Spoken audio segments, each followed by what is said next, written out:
This one line right here tells us more about the future than you think. This is the only time the Leviathan has ever been mentioned in Prehistoric Emergence. And why is it the true Leviathan? Is there a false one? What does the Leviathan even mean? That's what I want to break down in today's video. But first, for anyone who doesn't know Prehistoric Emergence or forgot what it pretty much is, let me just sum it up for you. Stated in the analog horror itself, Prehistoric Emergence refers to an event in which numerous animals once believed to be extinct for millions of years have suddenly reappeared through unexplained openings such as caves, deep holes, and blue holes. One day, these holes started opening up on Earth, and the only thing that came out of it was prehistoric creatures. There are a wide range of creatures that are coming out of these holes, from T-Rexes to an Anomalocaris. Anything is possible. As with any large-scale crisis, an organization must be made to protect humanity from it. This organization is the Global Prehistoric Affairs Commission, also known as GPAC, which I'll be referring to it from now on. Now that you have the basic context of the story, let me get into why that one line in the beginning is so important. If you've ever watched analog horror, you know those one frame sentences, images, they're never there by accident. They're always put there for a reason. This is to either give the viewer some context to the scene or the story, or to send them to another video sometimes to check it out. But for today, the important part is the wording itself. It says it's the first sign, which implies there'll probably be more to come. But from this point, this is the first and last time we've heard anything about a sign or a Leviathan, so what's going on? I think there are only two ways to explain what could be going on. One is that the Leviathan is just this big overarching plot that will build up for seasons to come, however long Prehistoric Emergence takes. The second part is that the Leviathan was a plot that was either dropped or reworked into the story in a different way. So let's start with the interesting part in talking about what this Leviathan could even be. To explain what the Leviathan could even be, I'm going to be using two different explanations. One talking about the monster itself and one talking about a more dark, sinister, grounded view of a Leviathan. So the Leviathan is mostly depicted as like a sea monster or this big crazy monster. But actually, it's more about the pure symbol of chaos. It's described as nearly indestructible and completely beyond human control. But it goes further than just pure physical. Leviathan embodies a world before humans, before laws, before rules. It is there to humble humanity and show that nature is neither fair nor kind. In that sense, you can put Leviathan as an end boss in a natural world that only a divine being can challenge it. When it appears, it signals a return to the most rawest, purest, most dangerous state of existence, which does really make sense of what's going on in Prehistoric Emergence.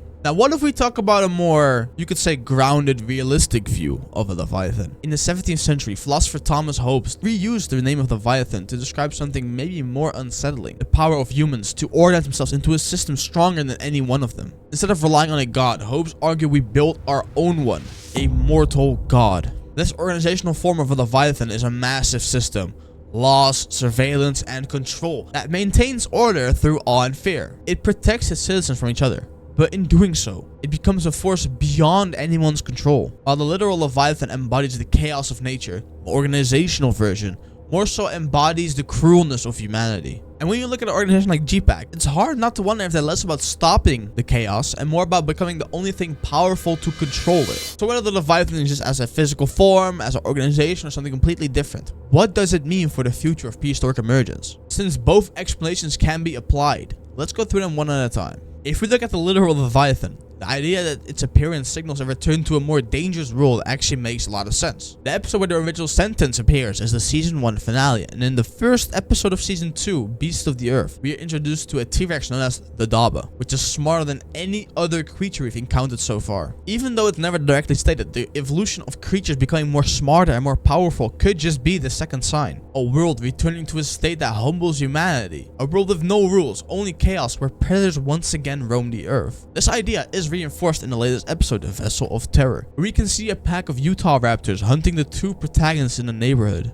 Once again, we're shown a world slowly filling back up with prehistoric predators. In that sense, the Leviathan might not be a single creature at all, but just the whole phenomenon of Prehistoric Emergence itself. Maybe it could even be something even worse, an unseen force pulling the strings from behind the scenes. But if we look at the Leviathan through the organizational lens, it makes even more sense. In this scenario, the prehistoric emergence itself could just be a random phenomenon that's happening, and the true Leviathan is just the organization GPAC. So far, GPAC is the only organization and seemingly the only force in the entire world that's trying to fight back. And if you look deeper into GPAC, it might start seeming less protection and more like they just want to be in control. We already know that GPAC has captured the Daba while telling the public that it was neutralized. That means that GPAC is secretly holding the biggest threat we've seen so far, and they're even running tests on it, which definitely won't end badly. The strongest evidence for this theory comes from the final text shown in Vessel of Terror, where GPAC wants to enforce the Emergency Powers Act. According to the act, if GPAC declares an emergency, all citizens of military age can be forcibly conscripted under GPAC command. Only priority citizens are exempt, along with a few protected groups. And if you're wealthy enough, you can just buy your way out entirely for a one-time payment of $1 million,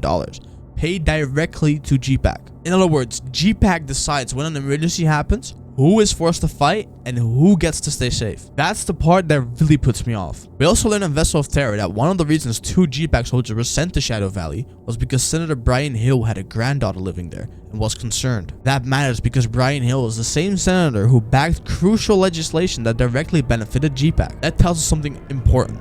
If push comes to shove, GPAC will choose favorites. So yeah, which one of these will it be? Only time will tell unless the series itself starts dropping clearer signs. It's also possible that this Leviathan idea isn't a forgotten plot point at all, but a reworked one.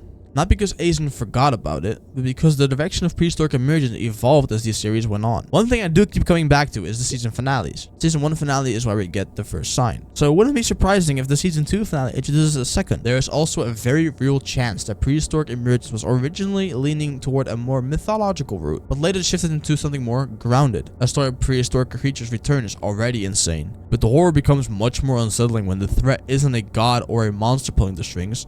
It's just people, organizations, power structures, fear-driven decisions, humanity facing a cruel world with no end in sight. In that version of the story, there is no ancient beast commanding the chaos. The horror comes from humanity trying to control something it doesn't understand, and slowly becoming something just as dangerous in the process. And honestly, neither direction is a bad one. One leads into cosmic mythological horror, the other leads into human-made horror. The real question isn't whether the Leviathan exists anymore, but in what form it will take. I personally really like the idea of GPAC slowly becoming a dangerous organization while trying to stop the prehistoric emergence, needing to become a bigger evil just to combat the one that's destroying the world. It feels like a natural escalation, and honestly one of the most unsettling directions the series could take. I also think there's a strong chance we'll see some kind of Leviathan related sign in the season 2 finale. Whether that ends up being battling a massive creature, an organization like GPAC taking over, or something else entirely is something we'll just have to wait and see. But that's just my take. What do you think the Leviathan really is? Let me know in the comments down below. And if you enjoyed this video, don't forget to support Asian Studios. There's a link in the description. While you're down there, be sure to like the video, subscribe, and turn on notifications so you don't miss any future uploads. I hope you're having a great day,